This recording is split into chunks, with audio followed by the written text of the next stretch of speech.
TRICOM, QUADCOM doon sa House of Representatives. Ang napaka-interesting doon ng mga tanungan. Attorney Guanzon may pasabog patungkol sa Tri-Committee hearing ng House of Representatives. Bago tayo magpatuloy, kung hindi ka pa nakasubscribe sa ating channel, mag-subscribe na para sa ating future update. Sa gitna ng mainit na issue ng TRICOM hearing na isinagawa ng House of Representatives, nagsalita si Attorney Rowena Guanzon anya.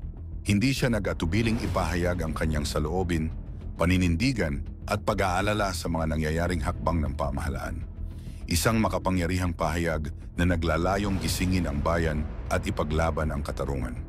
Sa kasalukuyang kalagayan ng ating bansa, isa na namang mahalagang usapin ang binigyang pansin ng publiko, ang TRICOM hearing na isinagawa ng House of Representatives. Marami ang nabigla, marami rin ang nagtanong. Ano nga ba ang tunay na layunin ng hearing na ito? Sino ang makikinabang at sino ang maaapektuhan? Sa gitna ng mga controversial, matapang na humarap si Attorney Rowena Guanzon, ating commissioner ng COMELEC. Hindi niya pinalampas ang pagkakataong magsalita upang ipahayag ang kanyang saloobin tungkol sa isyung ito na may malalim na epekto sa ating demokrasya. Ayon kay Attorney Guanzon, hindi dapat manahimik ang taong bayan sa mga isyung may kinalaman sa check and balance ng ating gobyerno. Bilang isang dating opisyal, naniniwala siya na kailangang patuloy na igiit ang kahalagahan ng transparency, respeto sa proseso, at integridad sa pagganap ng tungkulin, maging sa lehislatura, hudikatura o ehekutibo. Ang karapatan ng bawat mamamayan, maging ang mismong proseso ng TRICOM hearing ay kanyang kinwestiyon. Ito ba ay alinsunod sa tamang batas? O isa lamang hakbang upang isulong ang pansariling interes ng iilan? Ang kanyang salita ay hindi lamang pahayag. Ito ay paalala, babala at panawagan sa ating lahat. Sa panahong puno ng disinformasyon at political maneuvering, ang katotohanan at katarungan ang tunay na dapat nating ipaglaban. Ating pakinggan ang buong pahayag ni Attorney Guanzon. Konting comment lang tayo dun sa hearing ng TRICOM, QUADCOM doon sa House of Representatives. Ang napaka-interesting doon ng mga tanungan, yung sa mga puti na representatives ng META, yung mga nakabarong doon ng mga puti na lalaki. Sanay na sanay yung mga yun sa mga inquiry doon sa kanila sa Amerika. Kaya yung mga sagot pinag-iisipan. Ang rules kasi diyan sa House of Reps, hindi na nakaklaro kung pwede ba yung cross-examination question, yung answer with a yes or no. Kahit sa court po pwede mo ka pong mag-yes or no, pero may redirect, may explain mo. Ayon po naman sa Supreme Court decision sa inquiry in Congress, dapat po nakaka-explain, nakakapagpaliwanag naman po ang mga tinatanong. Kasi pag tinanong kunyari siya ng, gusto mo bang makulong? No. Gusto mo bang tawagin kang tanga? No. Ano ba yan? Ano ba yan? Parang I expected more, expected more. At sige na, kung kapwa natin Pilipino, ganun din tayo magtanong, dapat ganun din tayo magtanong sa mga puti. Tama naman po. Kaya dapat po talaga binibigyan ng opportunity to explain, na magpaliwanag ng mga sagot. Hindi naman po yung answer with a yes or no. Sa court lang po yun. Kahit po sa court, meron pong redirect na right na pwede siyang tanungin uli ng abogado niya, bakit mo sinabing no? O bakit mo sinabing yes? Nawindang yung mga afam.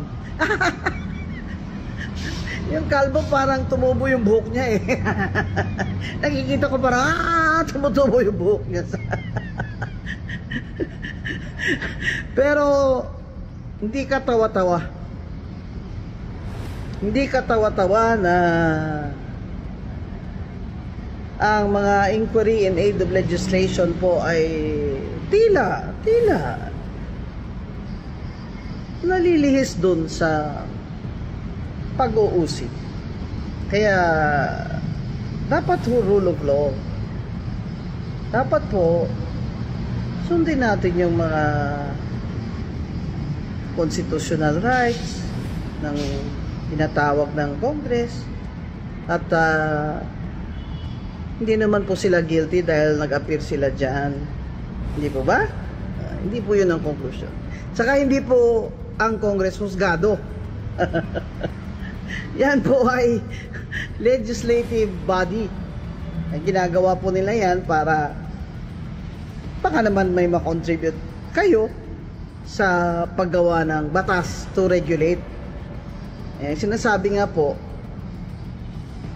the long line of jurisprudence dito at sa Amerika, yung freedom of speech and the press po, and freedom of expression.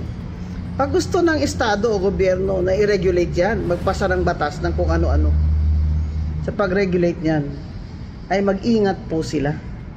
Dahil yan po ay dapat sinusuri din, ginagamit ang strict scrutiny test, diba? O kaya dito sa Pilipinas, ang clear and present danger rule.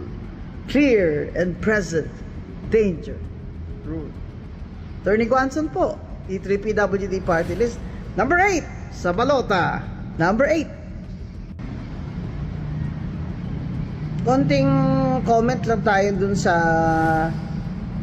hearing ng TRICOM, QUADCOM, dun sa House of Representatives.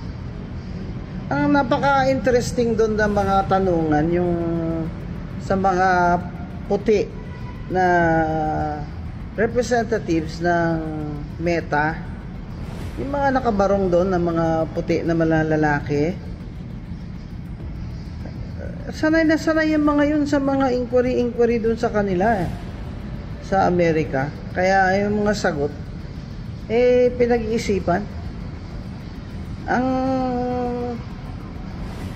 rules kasi dyan sa House of Reps, hindi na nakaklaro kung pwede ba yung cross-examination question, yung answer with a yes or no. Kahit sa court po, pwede mo ka pong mag-yes or no, pero may redirect, may explain mo. Ayon po naman sa Supreme Court decision, sa inquiry in Congress, dapat po nakaka-explain, nakakapagpaliwanag naman po ang mga tinatanong. Kasi pag tinanong kunyari siya ng, gusto mo bang makulong? No. Gusto mo bang tawagin kang tanga? No. Ano ba yan? Ano ba yan? Parang I expected more, huh? Expected more